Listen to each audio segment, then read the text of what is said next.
Pernah nggak sih, Anda ngerasa yakin banget sama sesuatu, tapi ternyata itu nggak nyata?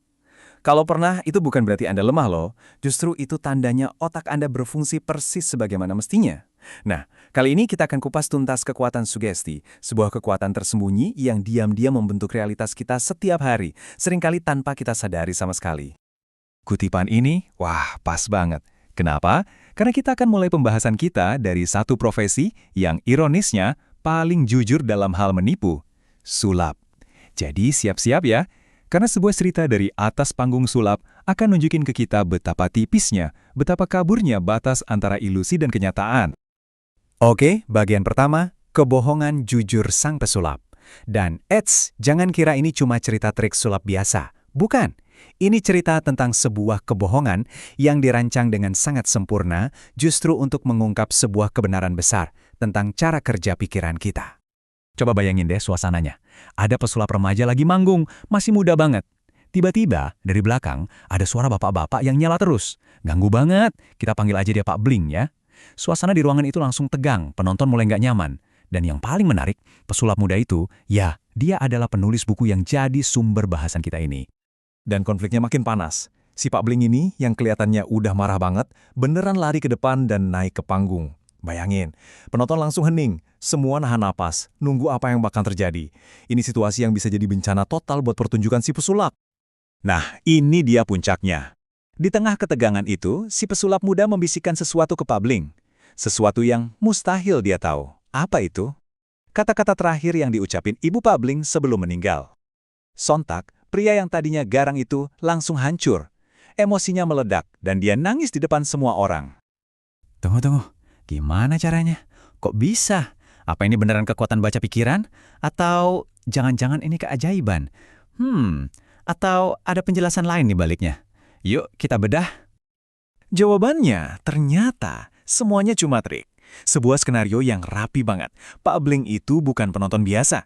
Dia itu pesulap juga. Mentor si pesulap muda ini. Seluruh drama dari awal sampai akhir itu settingan. Dirancang bukan cuma buat menipu penonton, tapi juga buat menipu asistensi pesulap, biar dia percaya kalau bosnya ini punya bakat supranatural. Nah, jadi sihir tadi tuh rahasianya apa dong? Jawabannya bukan hal-hal gaib, tapi sesuatu yang jauh lebih keren karena ada di dalam otak kita semua. Sekarang kita masuk ke sihir yang sebenarnya, kekuatan super otak kita, yaitu sugesti. Oke, jadi apa sih sugestibilitas itu? Gampangnya gini, ini adalah kecenderungan alami otak kita untuk, gue terima ide, ekspektasi, atau petunjuk dari luar, lalu bertindak berdasarkan itu. Ini bukan kelemahan ya, catat. Ini justru fitur dasar otak yang bikin kita bisa belajar, beradaptasi, dan nyambung sama orang lain. Semua orang, tanpa kecuali, punya ini. Nah, ini penting banget buat dibedain. Bisa disugesti itu beda jauh sama gampang ditipu. Kalau gampang ditipu itu konotasinya negatif, kayak kelemahan gitu kan. Tapi, bisa disugesti itu justru fitur bawaan otak kita. Anggap aja ini semacam jalan pintas mental yang ngebantu kita berfungsi dan belajar di dunia ini dengan lebih cepat. Kekuatan konteks dan ekspektasi itu gila banget. Ada cerita nih, waktu ada wawancara untuk New York Times tentang hipnosis, yang kena hipnosis mendalam itu bukan narasumbernya, malah fotografernya yang lagi motret di pojokan. Kenapa? Ya cuma karena dia mikir kalau di ruangan itu, ya emang seharusnya orang terhipnotis. Otaknya ngikutin ekspektasi. Oke, kalau tadi kita ngomongin pikiran, sekarang kita bakal lihat sesuatu yang lebih mind-blowing lagi. Gimana sugesti itu nggak cuma main di level mental, tapi bisa benar-benar mengubah fisik tubuh kita. Dan hasilnya, seringkali di luar dugaan. Ini ada cerita nyata yang cukup intens. Anaknya si penulis, Glenn, nggak sengaja mikir dia nelan ujung pisau. Nggak lama setelah itu, dia mulai ngerasain sakit yang tajam banget di tenggorokan, sampai susah nelan. Gejalanya ini beneran nyata loh, sampai mereka harus lari ke UGD. Padahal pas di ronsen, nggak ada apa-apa di sana, kosong. Pikirannya benar-benar menciptakan rasa sakit fisik yang nyata. Dan ini bukan cuma soal perasaan doang, ini ada datanya. Ada studi soal milkshake yang keren banget. Jadi, ada 2 kelompok orang minum milkshake yang isinya sama persis. Tapi, satu kelompok dibilangin itu milkshake tinggi kalori, satunya lagi dibilang rendah kalori. Hasilnya, kelompok tinggi kalori, hormon laparnya, grelin, anjlok drastis. Tubuh mereka beneran ngerespon seolah-olah minumannya beda. Gila kan? Pikiran mereka secara harfiah mengubah reaksi biokimia tubuh. Oke, setelah lihat kekuatan supernya, sekarang kita bergeser ke sisi yang sedikit lebih gelap. Gimana fitur dasar otak kita ini, si sugestibilitas, bisa banget dieksploitasi untuk memanipulasi kita semua.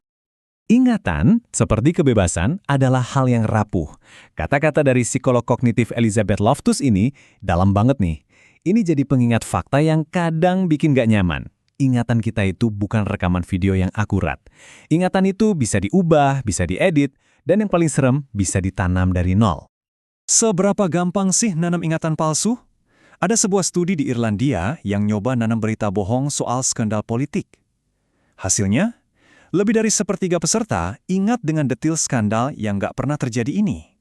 Terutama kalau berita bohongnya itu sejalan sama keyakinan politik mereka. Ngeri ya?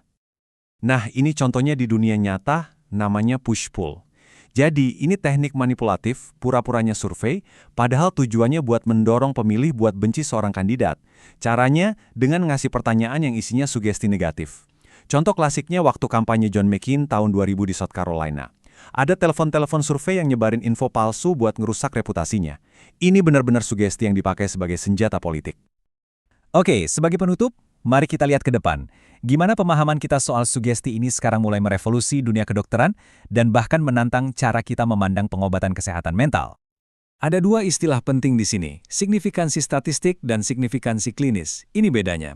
Secara statistik, antidepresan itu emang terbukti lebih baik dari placebo. Efeknya terukur. Tapi secara klinis atau di kehidupan nyata, efeknya itu seringkali kecil banget. Analoginya gini deh, Anda diet dan berat badan turun 2 ons. Secara statistik, itu ada efeknya kan? Tapi apa itu mengubah hidup Anda? Kayaknya nggak deh. Nah, ini nunjukin kalau jangan-jangan sebagian besar kekuatan obat-obatan ini datang dari sugesti dan keyakinan kita sendiri. Dan ini membawa kita ke area penelitian yang sangat provokatif saat ini, psikedelik. Riset terbaru mulai melihat zat seperti psilocybin atau MDMA bukan sebagai obat ajaib, tapi sebagai peningkat sugesti yang super kuat.